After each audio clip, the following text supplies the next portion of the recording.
प्रणाम माय YouTube family. कैसे हैं आप सब? उम्मीद करती हूँ बहुत अच्छे होंगे।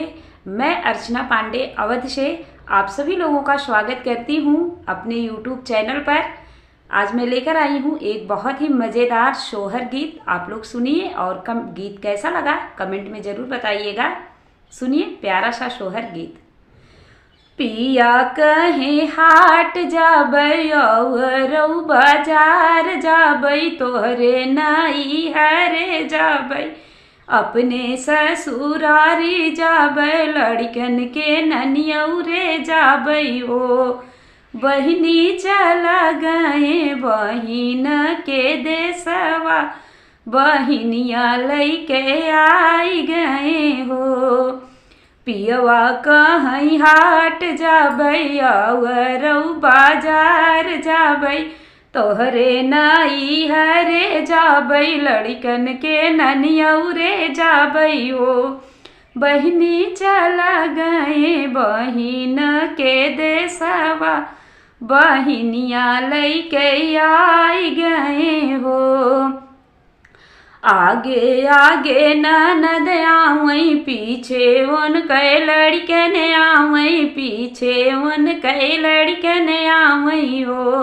बहिनी ओकरे पीछे आवई, कुल गोड़नु त घरा हमरा गोड़ गए हो। बहिनी ओकरे पीछे आवई, कुल गोड़नु त घरा हमरा गोड़ गए हो।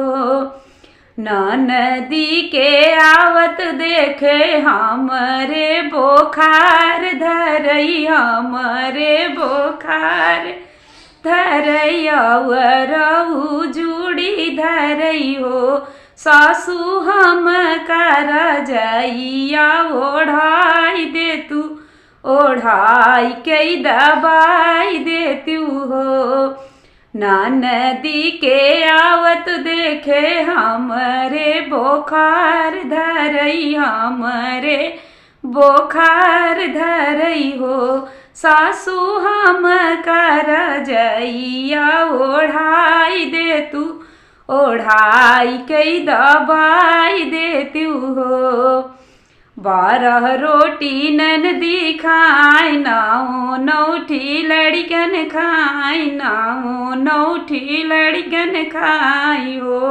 बहिनी 16 रोटी खाए, कुल गोड़नु त घरा मोर उजार दिहे हो। बहिनी 16 रोटी खाए, कुल गोड़नु त घरा मोर उजार दिहे हो। पियवा कहीं हाट जाबै और बाजार जाबै, तोहरे नाई हरे जाबै, अपने ससुरारी जाबै, लड़कन के ननियौरे जाबै हो। बहिनी चला गए बहिन के देसवा, बहिनिया लैके आई गए हो।